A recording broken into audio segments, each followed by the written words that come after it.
¿qué tal, gente de Iztapalapa, Iztacalco y la doctores?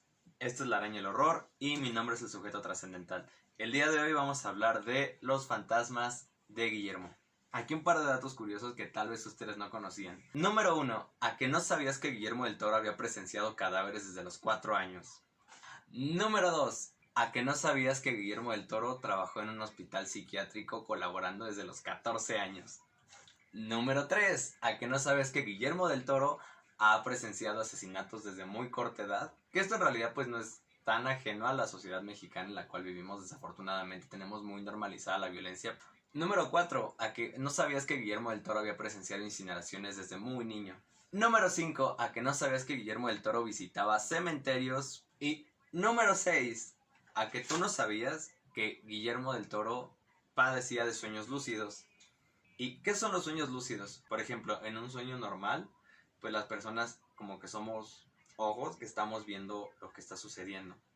Pero en un sueño lúcido nosotros tenemos una capacidad activa dentro del sueño. Nosotros cobramos voluntad de las acciones que estamos tomando a lo largo de nuestro sueño. A Guillermo del Toro se le aparecían monstruos desde niño en estos sueños lúcidos. Él narra un suceso muy bonito en el cual decía que se le aparecían tan desde pequeño que le daba miedo a él ir al baño y se hacían sus pantalones. Como a todos lo llegamos a hacer de niños, ¿ok?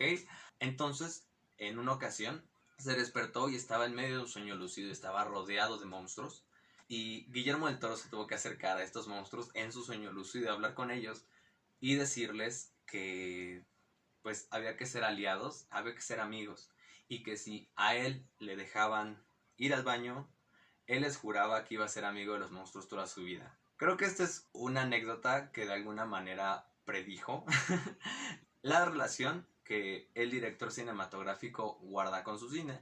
¿Por qué lo digo? Porque en la mayoría de sus películas siempre aparecen monstruos. Esta cuestión de que a los niños se nos aparezcan fantasmas y monstruos en realidad es muy común, pero de hecho tiene un sinfín de explicaciones. Una de las que a mí se me hizo más interesante fue la teoría del infanticidio. Es una teoría que nos dice que a las personas, a los niños de pequeños, cuando se nos aparecen monstruos y fantasmas, muy a menudo es porque nosotros padecemos de infanticidio. El infanticidio es una condición que nos hace pensar que vamos a ser asesinados por nuestros padres o nuestras madres. Y para que nosotros como niños podamos afrontar esa idea, lo que hacemos es generar la idea de un monstruo que nos quiere asesinar, para que no tengamos que afrontar la realidad de pensar que queremos ser asesinados por nuestros padres o nuestras madres. Esta es la razón por la cual a los niños se les aparecen en general monstruos o fantasmas desde pequeños. Es una cuestión muy común y en realidad parece que es una etapa por la cual tenemos que pasar. Este tema del infanticidio y la relación con los monstruos creo que es uno de los temas más importantes en el cine de Guillermo del Toro.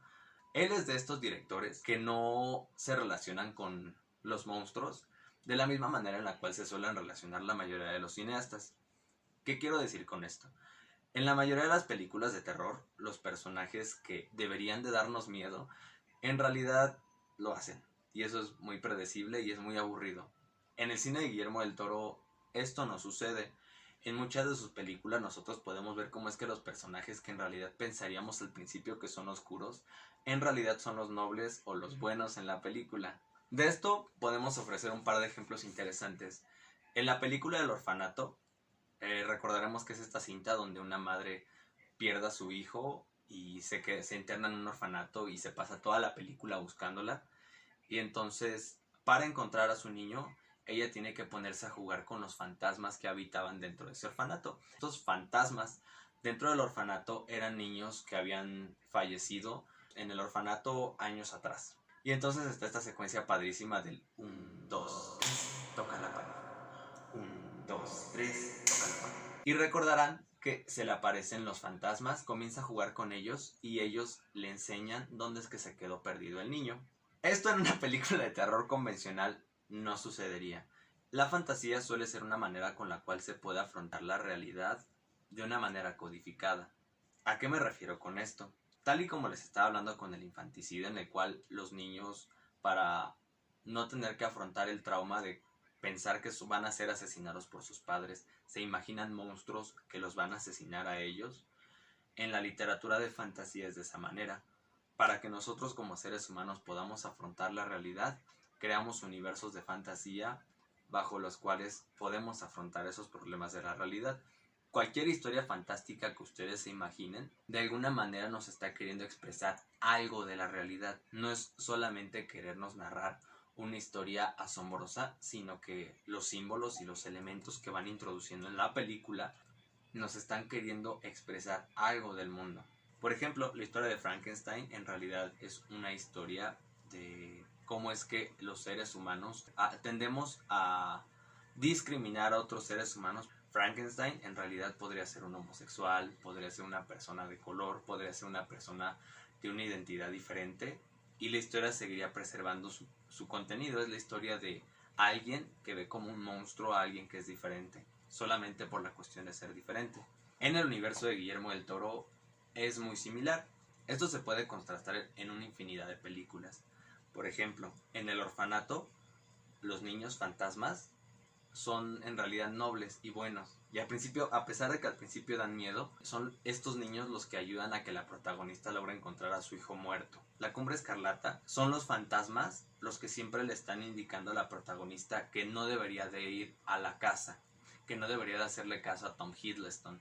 Son quienes le están diciendo que no debe de acercarse ahí. En La Forma del Agua, ustedes recordarán que en realidad los verdaderos personajes que son malos son los de la institución donde tienen secuestrado al dios acuático. En Hellboy esto se puede ver muy bien. Hellboy es muy análogo al personaje de Shrek. ¿Por qué? Porque ambos son personajes desagradables. Hellboy es un pedante, Hellboy es un borracho, Hellboy es odioso, es testarudo, es arrogante, es orgulloso, y aún así es el personaje más noble dentro de la historia. ¿Qué trata de expresar Guillermo del Toro con esto? Que cómo es que la diferencia la tendemos a ver como algo malo, pero en realidad nosotros deberíamos de verla como algo positivo. Él tiene una entrevista muy bonita, la cual dice que él como mexicano siempre ha sido la otredad, y eso en realidad es cierto. Nosotros como mexicanos, a la luz del mundo, siempre somos percibidos como un país violento, como un país vandalizado, como un país corrupto, y es verdad. Somos todo eso, pero además de todo eso, somos un país multicultural, somos un país biodiverso, somos un país que es cuna de un montonal de artistas, y eso es algo que pocas veces se llega a tomar en cuenta. Entonces, pues me gustaría concluir con esto. Quisiera que viéramos que el cine de Guillermo del Toro es un cine que propone muchísimo por su construcción de personajes. En general, sus historias tienden a mostrarnos cómo es que los personajes que tienden a verse distintos o diferentes son muy propositivos, y esto es algo que tiende a hacerse muy pocas veces en el cine. Vivimos en un mundo en la cual las historias en general tratan de hacernos ver a los malos de una manera muy obvia. Y el cine de Guillermo del Toro tiende a ser mucho más inteligente con esto. ¿Por qué? Porque los malos no siempre son los malos, y los buenos en general son otros personajes, y los buenos tienen todas estas diferencias que en general en las películas comunes no tienden a tener. En una película convencional de horror anticipas muy rápido quién es el bueno, quién es el malo, quién es el demonio, quién es la bruja, y ya.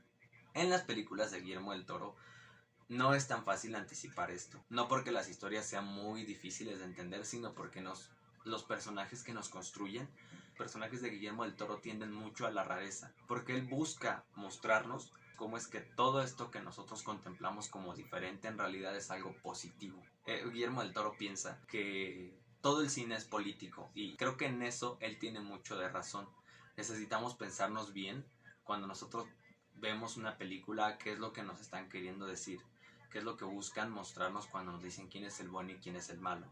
En el cine de Guillermo del Toro se tiende a poner esta balanza. Para él no todo el mundo son blancos y negros, sino que en realidad vivimos mucho en claros oscuros. No es tan fácil definir quién es el bueno y quién es el malo en sus películas. Pues nada, por mi parte sería todo, y les mando un beso donde quiera que se encuentren. Si ustedes gustan, nos podemos ver la semana que viene con un video nuevo.